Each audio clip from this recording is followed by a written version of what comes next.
Empire.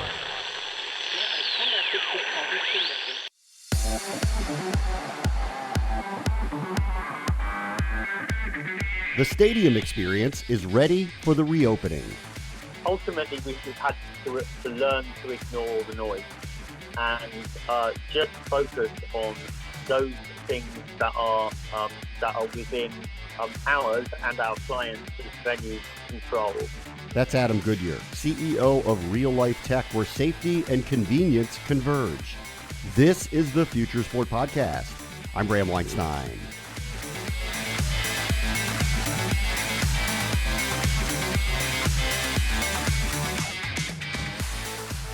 Adam Goodyer has been on this podcast before, but we thought it was time to catch up with him again, as stadiums around the globe aren't just reopening, in some cases to full capacity. And by this fall, the NFL is hoping and expecting to have full houses. So, ready or not, we are back, and the lessons of COVID, which we hope are mainly behind us, can lead us to better experiences.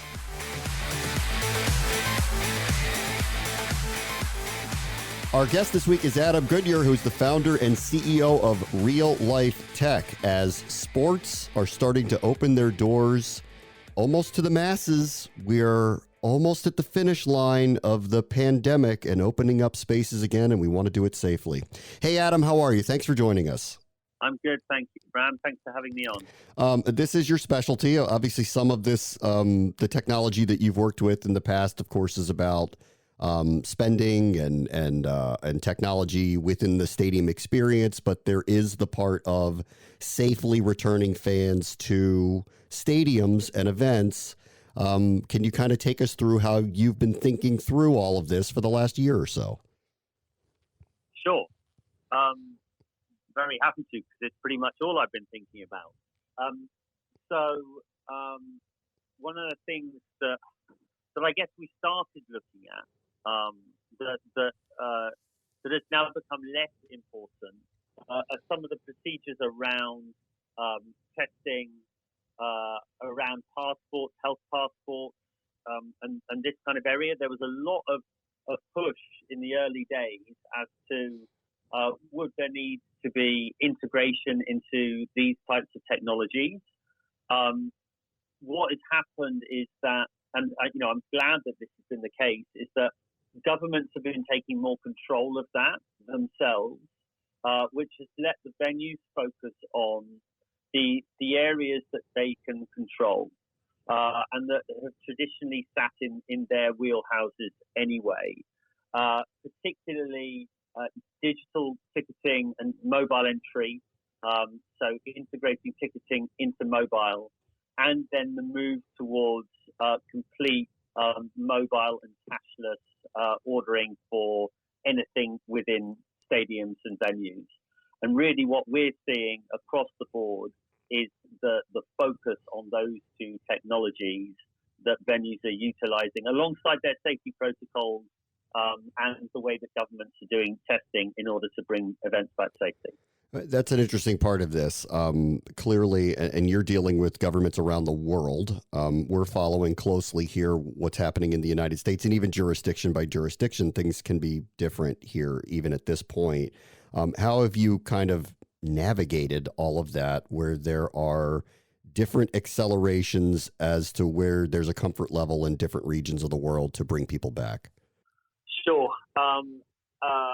And you're right.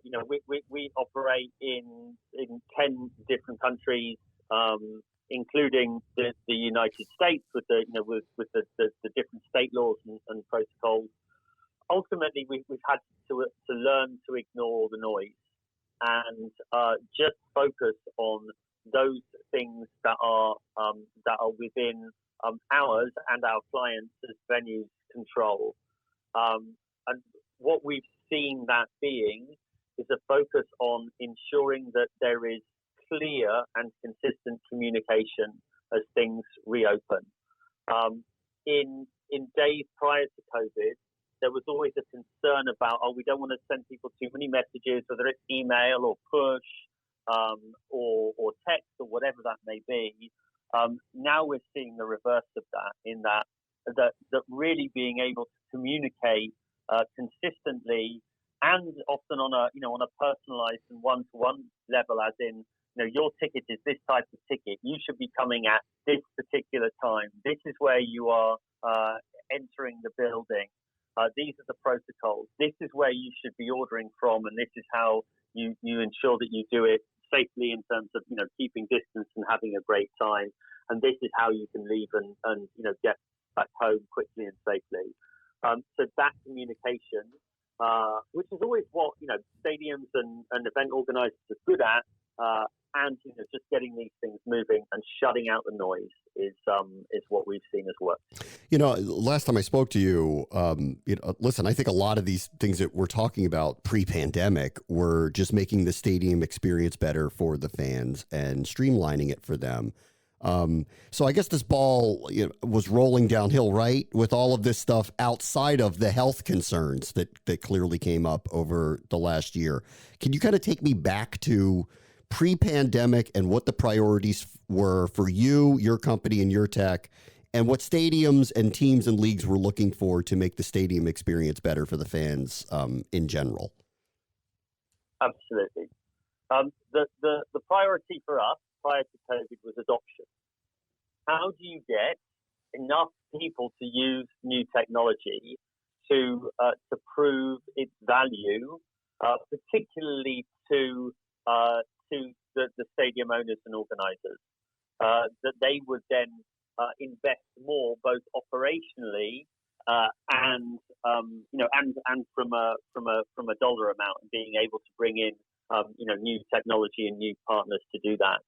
And the way we focused on doing that was to create a better user experience. That we focused on making it 10 times better than the old analog way, in order to prove that not only was that experience better, but you could also then generate more revenue from that as well. And from then the stadium side, it was about ensuring that they could operationally improve and they could keep their customers happy. But it was more of a business as usual approach, and there were some innovators there. However, it was more piecemeal. There was more reluctance to change. But all of that, both our approach and theirs, has been completely changed post-COVID. Yeah. Do you feel like we're at the finish line with this? Like, you're following this in real time, where these people are making decisions about people coming back. And I'm sitting here, locally outside of Washington, D.C., and they just announced that the Washington Nationals are going to have 100% capacity at their games starting in a couple of weeks at the time of this taping. Do you feel like we're at the finish line, or where are we from your point of view? I think we're coming down home straight, for definite. We're rounding third, let's say.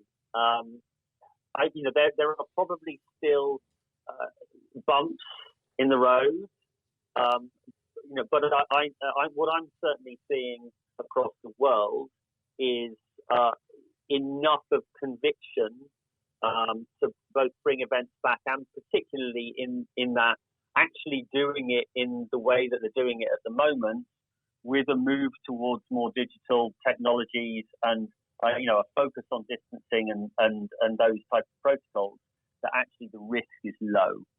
And I think that's the key thing, that we were the main technology that was in play for the O2 in London, reopening for the first indoor concert in the UK for over a year.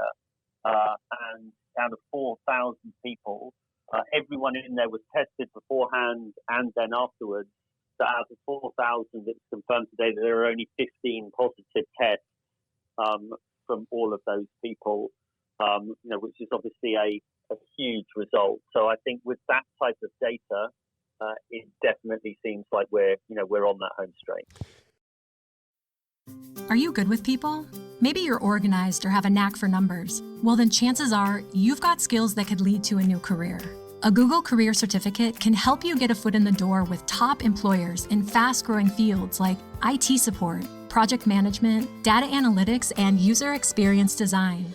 It's professional-level training developed and taught by Google employees, and it's all online so you can learn around your schedule. Put your skills to work. Go to grow.google/certificates.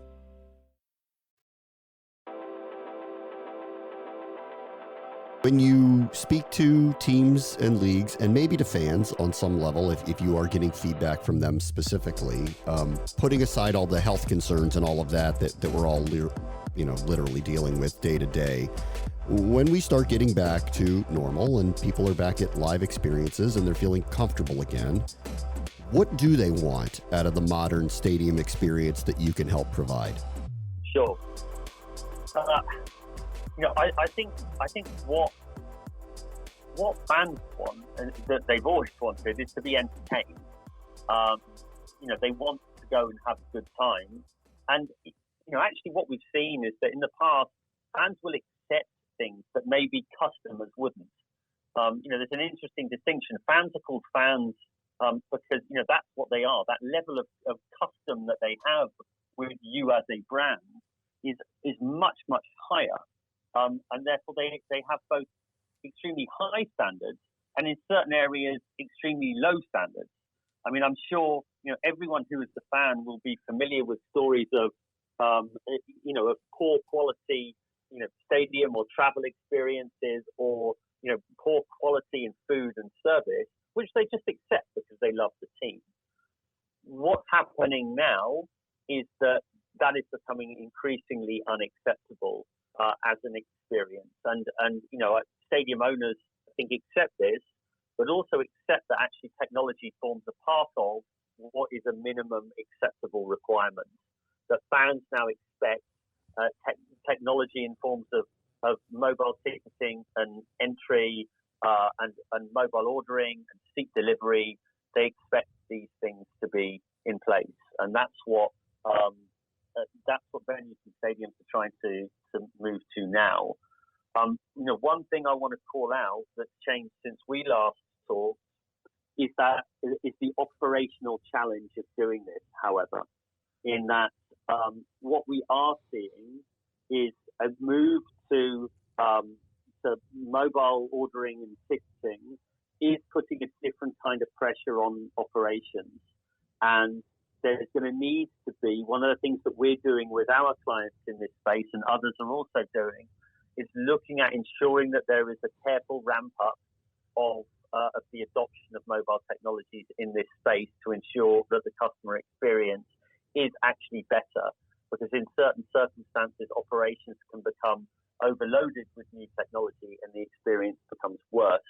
And that's not what is needed coming back from COVID. You want it to be much, much better to give people that assurity that going to events is, safe and a pleasant experience. Yeah, we've heard a lot from a lot of people about how just the game in front of them isn't enough anymore, that the experience needs to be more broad to bring people back and regular customers.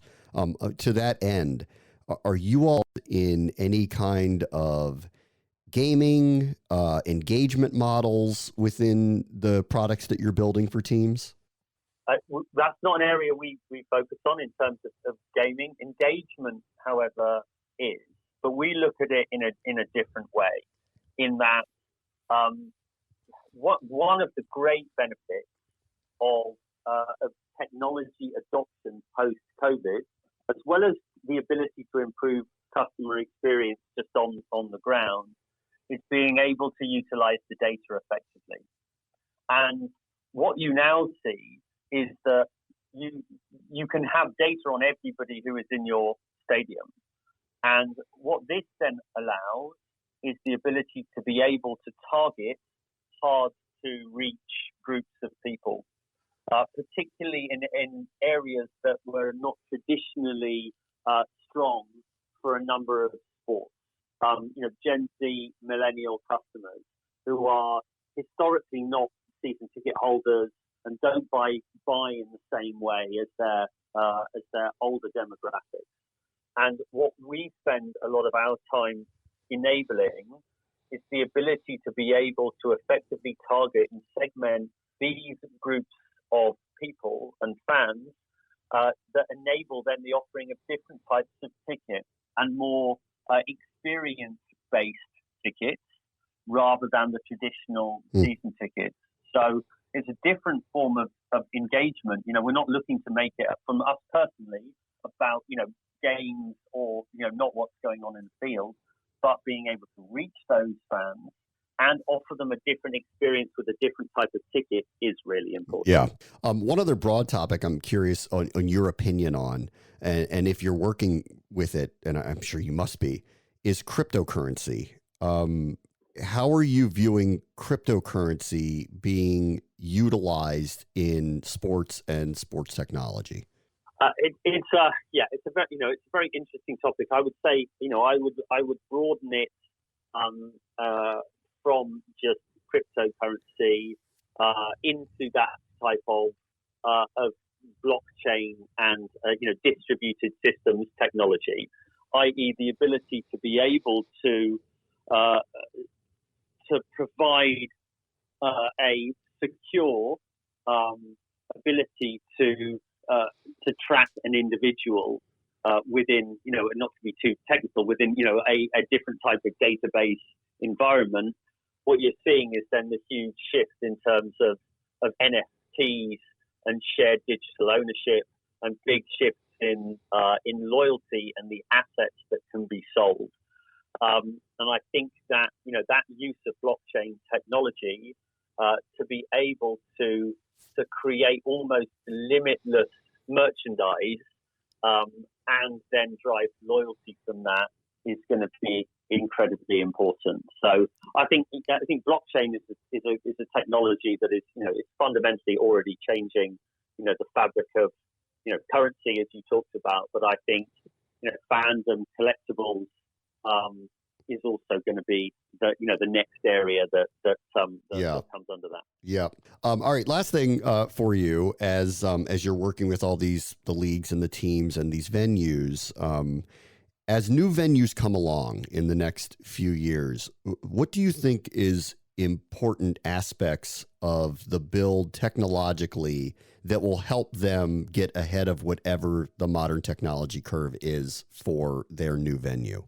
Yeah, great question. Really exciting space. We're working with a lot of these types of environments of multi-purpose districts and not just stadiums in isolation.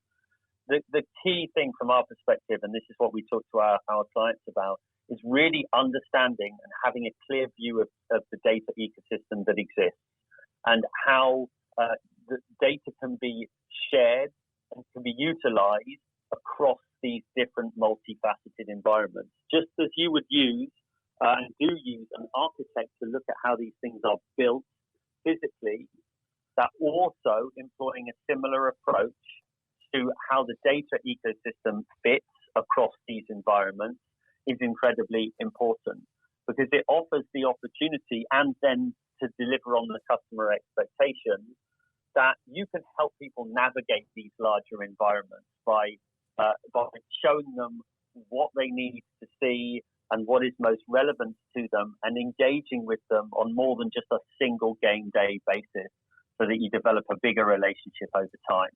So that data architecture as a fundamental along with architecture is one thing that we talk to our clients a lot. Adam Goodyer is the founder and the CEO of Reallife Tech. Thank you so much for joining us, Adam. Thank you, Bram.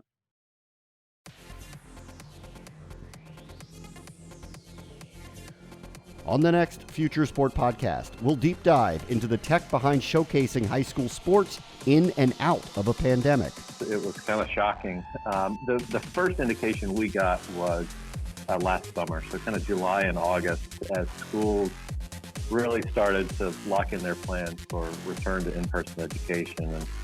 And a lot of administrators, I think at that point, were like, oh my gosh, we're going to be playing sports, but we're either going to have no attendance or limited attendance. We've got to have a plan for streaming.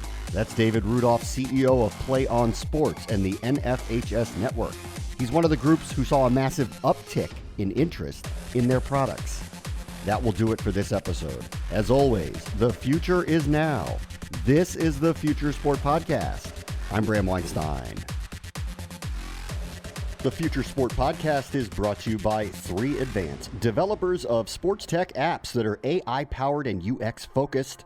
So if you're looking to create some apps for your startup or your sports biz calls for some artificial or business intelligence, you should check out 3Advance. They're incredible. Go to 3advance.com. That's the number 3advance.com.